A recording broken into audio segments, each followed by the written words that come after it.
Kõigepealt meil tuleb üks võlg ära klaarida. Mulle juhtisid mitu inimest tähelepanu, et uute kohtunike nimekirjast on jäänud välja Siret Siilbek. Siret, ole hea, Tallinna ringkonnakohtus. Ja et kõik ausalt ära rääkida, siis selgub, et Siretit ei ole kantud kohtunikule personaliarvestusprogrammi SAP. Kust andmed on võetud, nii palju siis digiriigist. Nii et loodame, et Siret ikka palka saab esimesel korral. Asju, tööd vähemasti sul on, palga osas selgub siis tegelikkus. Nii, aga läheme nüüd edasi ja meil on selle lühikese aja jooksul 3 väikest tutvustavat ettekannet nendest projektidest, mis siis sel aastal on toimunud ja esimesena ma kutsuksin siis siia Villem Lapimaa, siis Tallinna ringkonnakohtu nüüd juba endise esimehe.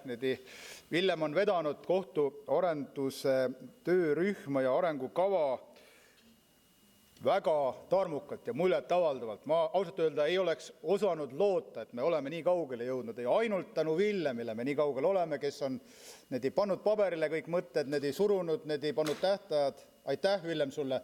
Tule jaga oma mõtted nüüd kolleegidega ja sellest, kuidas see nii kaugele jõudnud ja kuidas edasi, mis saab.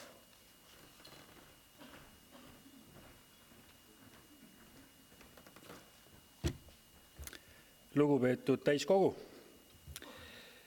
Kohtute haldamise nõukoda otsustas möödunud aasta detsembris, et kohtusüsteemil võiks olla tema tulevikku planeeriv strateegia. Ja Riigikohtu esimees pidas oluliseks, et asja hakkaks välja töötama laiapõhjaline töörühm. Villu Kõve kinnitas töögruppide juhtideks siis kohtumenetluse ja õiguse mõistmise kui avaliku teenuse teemadel Ivo Pilvingu ja Urmas Voolantsi, siis kohtu juhtimise ja õiguse mõistmise kohtukorralduse töögrupi juhtima Kristjan Siiguri ja Üllar Kaljumäe, Riigikohtu direktori. Digitaliseerimine ja IT, väga lai ja keskne teema meil. Töögrupi juhtis Astrid Asi koos Rutt Prigoodaga.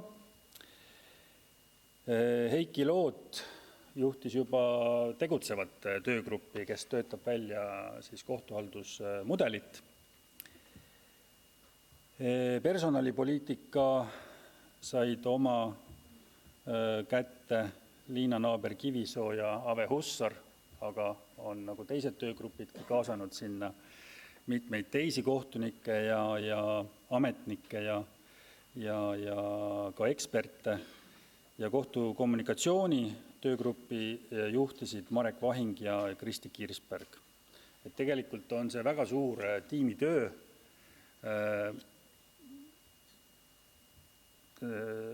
Töögrupid on siis aktiivselt pihta hakanud oma tööga ja tänaseks oleme jõudnud nii kaugele, et töögrupi juhid on meile arutamiseks esitanud oma esialgse projekti. Töörühm hakkas pihta sellest, mis asi üldse on arengukava ja miks töörühma liikmed peaksid oma väärtuslikku aega sellisele tegevusele pühendama. Et mõistsime, et tegemist saab olema kohtusüsteemi enda algatusel toimuva protsessiga, mis ei ole meile peale surutud, juhitud kusagilt väljaspoolt, ministeeriumist või teiste organite poolt. Töögrupp koosneb inimestest, kellel pole mingit huvi kirjutada nii-öelda sahtlisse paberit, mida pärast selle vastuvõtmist keegi enam välja ei võta ja ei loe. Et meie huviks on see, et arengukavast ja selle loomise protsessist ka tegelikult sünniks kohtusüsteemi juhtorganitele reaalne kasu ja et maha peetaks head edasiviivad diskussioonid. Ja meie eesmärk on hoida edaspidi kohtusüsteemi samal heal tasemel, kui ta praegu on. Ja ka liikuda edasi. Kui minister tõi siin välja oma juhtmõtted Eesti kohtu või õigussüsteem võiks olla maailma parim, sest tegelikult see ei olegi ju tegelikkusest väga kaugel, et kui me vaatame Maailmapanga Rule of Law indeksit, siis Eesti õigussüsteem, inimeste õiguste kaitse, õigusriigi toimimine on maailma 10 parima õigussüsteemi hulgas. Ja tegelikult kohtunikud ja meie kohtusüsteem on ju selles osas keskse rolliga.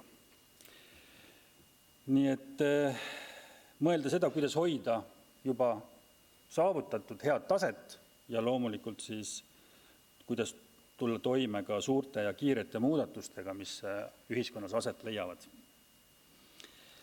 Nüüd arengukava kirjeldab organisatsiooni eesmärke, seab sihte ja teeb valikuid. Ja lisaks koondab see strateegiadokument organisatsiooni väärtused ja on mõeldud tekitama suuremat meeskonna ja ühtsustunnet kohtusüsteemi sees. Me tunneksime, et me oleme ikkagi üks organisatsioon. Me oleme kohus kui põhiseaduse 13. peatükis reguleeritud põhiseaduslik institutsioon. Vastutame ise oma tegevuse korraldamise eest, et õigusemõistmine oleks hästi toimiks ja meeskonnatunne oleks senisest enam esil. Visiooni ja missiooni lausete sõnastamisel saime inspiratsiooni, kui lugesime Taani, Hollandi, Soome ja Rootsi kohtusüsteemide arengukavasid. Et need on siis peamised sellised eeskujud või meile tundusid kuidagi kõige lähedasemad meie hetke olukorrale ja meie vaadetele, et see, kuidas on sõnastatud nende kohtusüsteemide siis missioon, peamised arengu eesmärgid, visioon ja nii edasi. Et kohtumissiooniks on siis, et kohus kaitseb igaühe õigusi ja vabadusi. Et lihtne ja loogiline. Kohus tagab, et Eesti on demokraatlik õigusriik. Esialgu mõtlesime, et kirjutame, et jääb demokraatlikuks õigusriigiks. Mõtlesime, et äkki see on liiga skeptiline sõnastus. Ja õigust mõistab sõltumatu, erapooletu ja asjatundlik kohtunik. Kohtuväärtused, inimest koheldakse lugupidavalt, mis on läbiv joon kõikide teiste meil eeskujuks olevate riikide kohtusüsteemide arengukavades. Kohus on sõltumatu, vastutustundlik, usaldusväärne ja asjatundlik. Ta on avatud ja arenev organisatsioon ja kohtuvõim on tervik ja toimib ühtse meeskonnana. Et me siin järjest täpsustame, lihvime sõnastust, üritame selgemini välja tuua seda mõtet.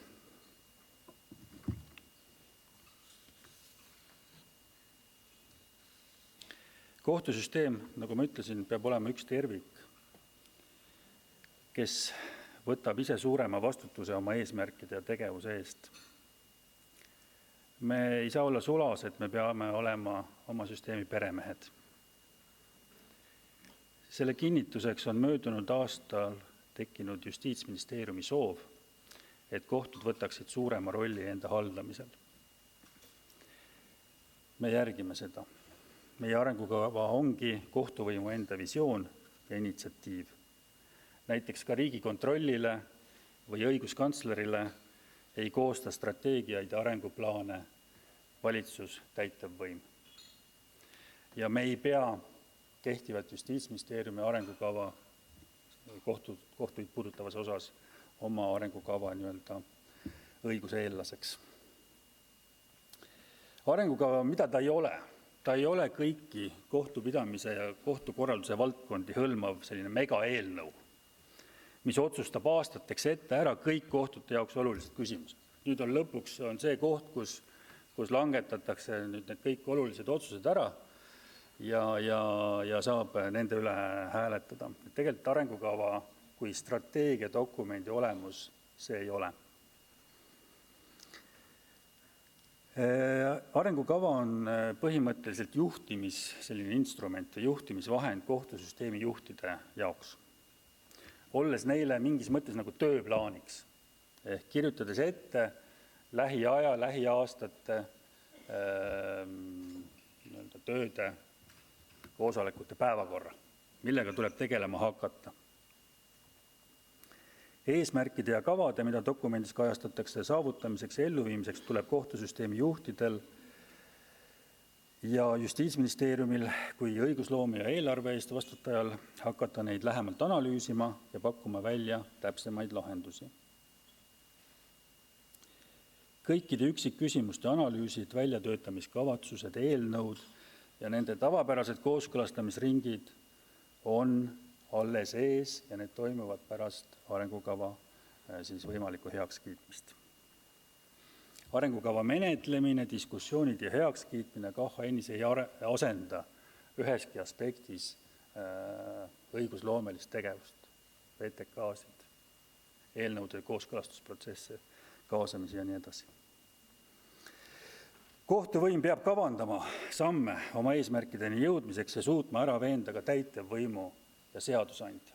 Me siin omavahel üksteisele võime oma mõtteid vastastikku tutvustada, neid takka kiita, neid heaks pidada, aga kui nendega ei haaku avalikkus, teised võimuharud, siis nendel mõtisklustel ei ole suurt praktilist tähendust. Me peame ära suutma veenda siis täitevvõimu ja seadusandja, et meie visioneeritud tulevik on ka ühiskonna vaatest hea ja õige ja meil on vaja sinna jõudmiseks just sellist eelarvet ja just sellist õigusloomelist tegevust, nagu meie ette paneme.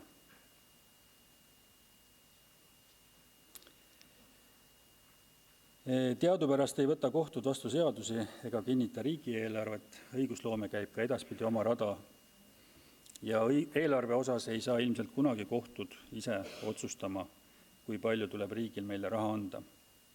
Arengukavaga hõlbustab kohtusüsteemi vajaduste ja plaanide tutvustamist, et seda võetaks kohtusüsteemi väliste otsustajate poolt tõsiselt.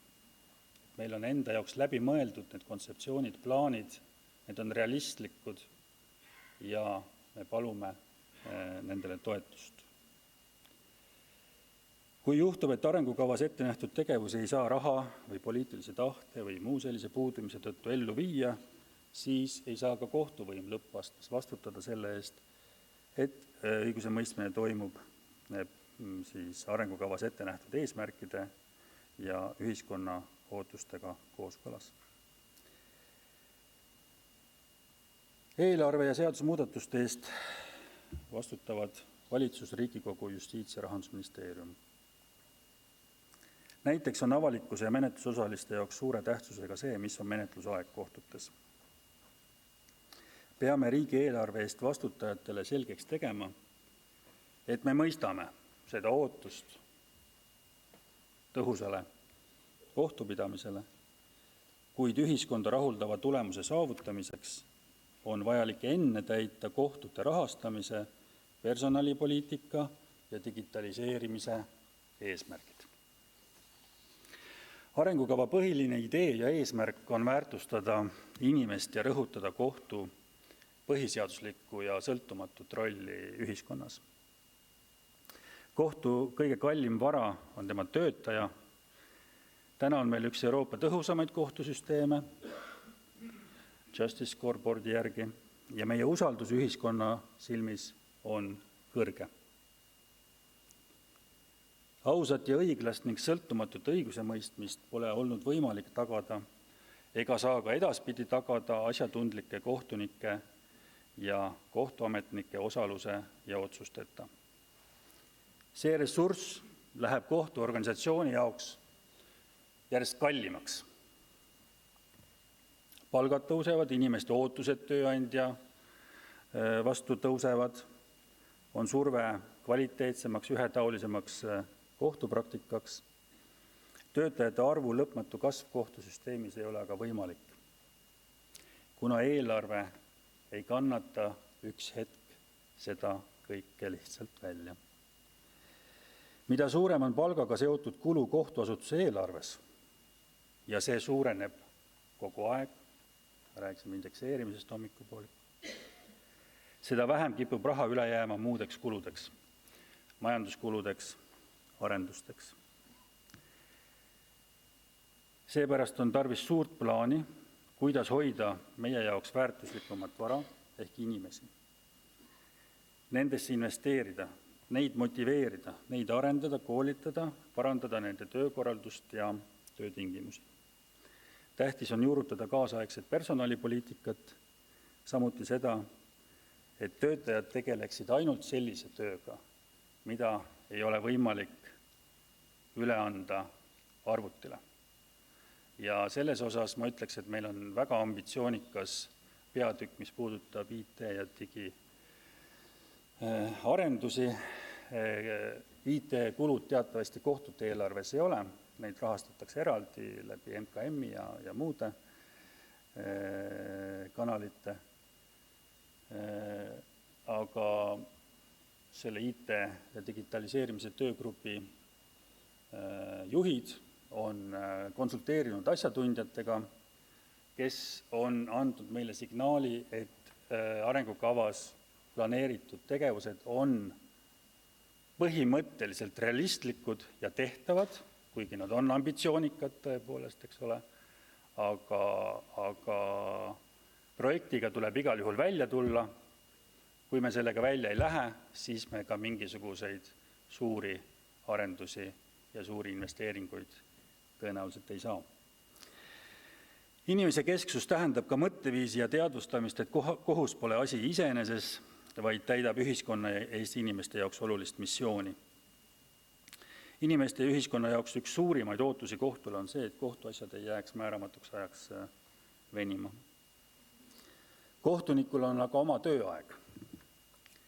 Ja kiiret menetlust ei saa saavutada sellega, et kohtunik teeb rutiinselt ületunde ja kahjustab sellega oma tervist potentsiaalselt. Selleks tuleb kohtutele tagada vajalikud ressursid. Kuidas need kohtutele tagada? Just arengukava sunnibki kohtusüsteemi juhte edaspidi sellele vastust otsima ja meile kõigile selle vastuse andma. Kohtute rahastuse saavutamine on kohtusüsteemi juhtide ja Justiitsministeeriumi ning laiemalt riigi vastutus. Tõenäoliselt pole üht ainsat võluvitsa, vaid vaja on samal ajal nii üldist kohtusüsteemi rahastuse parandamist, kui ka menetluste tõhustamist ja kohtute juhtimiskvaliteedi parandamist. Arvatavasti ei saa ainult ühe meetmega piirduda ja üht teiseta ei saa. Ma ei ennusta erilist edu lisaraha taotlemisele, kui kohtusüsteem teatab otsustavalt, et oma tegevuses ei kavatse seda mitte mingil juhul mitte midagi üle vaadata ja raha tuleb riigil leida teiste poliitikavaldkondade arvelt. Võib proovida, aga vähemalt meie kogemuse pinnalt, kes me töörühmas seda arutasime, vaevalt see edu toob.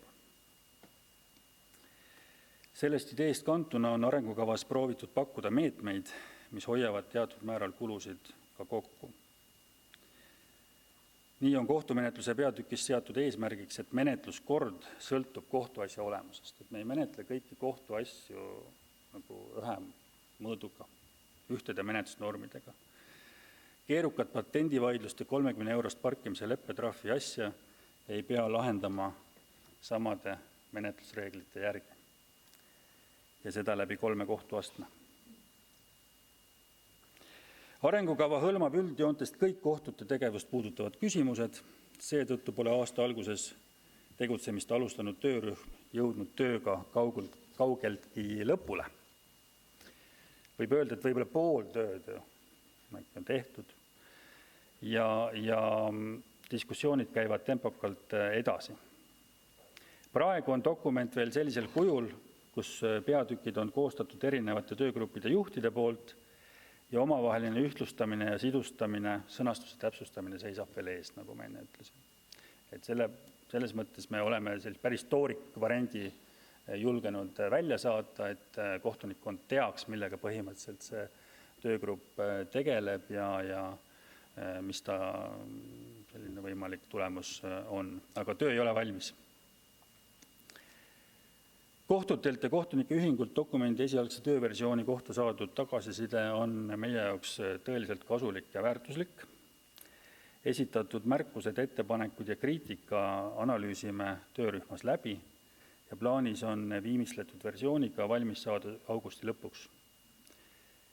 On mitmeid kohti selles praeguses esialgses tooriktekstis, mis tuleb lahti selgitada paremini, mida siin mõeldud on, kasutada arusaadavamaid termineid.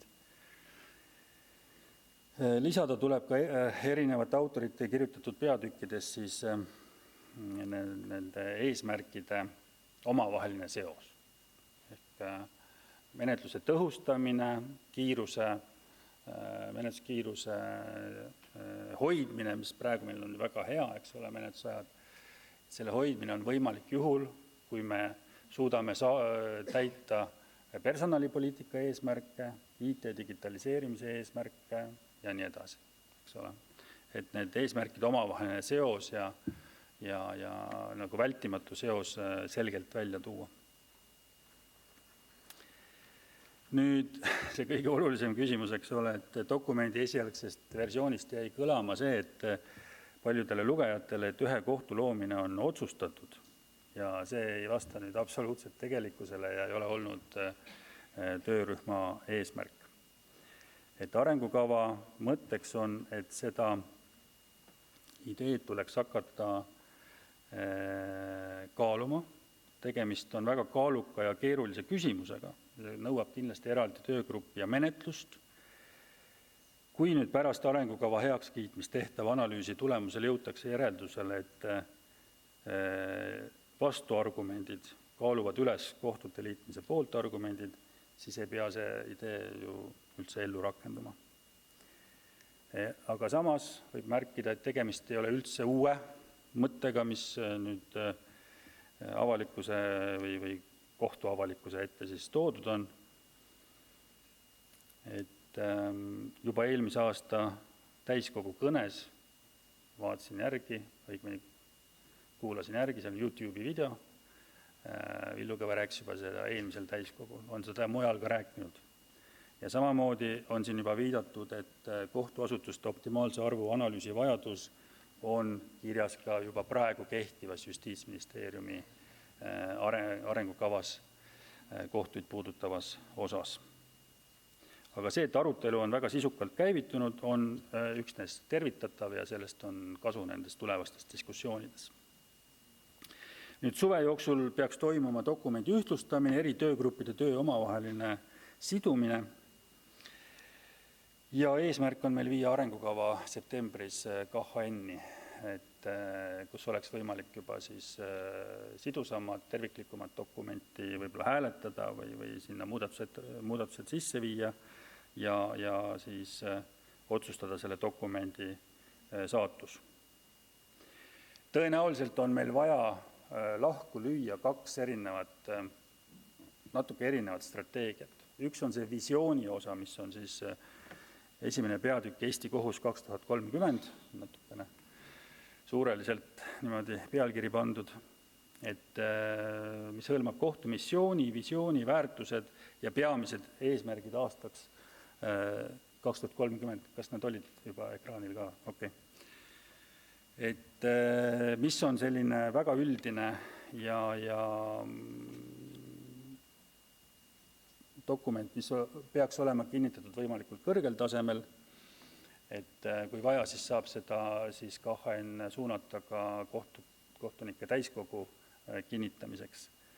Aga teine dokument peaks olema siis konkreetsem tegevuskava, kus on siis valdkondade kaupa eesmärgid ja meetmed kirjas, et klassikaliselt on see strateegiadokumendid, mis sellist tegevuskava sisaldavad, kinnitatakse madalamal tasemel, ta on dünaamiline dokument, et olud muutuvad, tekivad värskendamise vajadused, et tegelikult iga aasta tuleb see tegevuskava ka üle vaadata ja nii-öelda tegeliku eluga siis kooskõlla viia.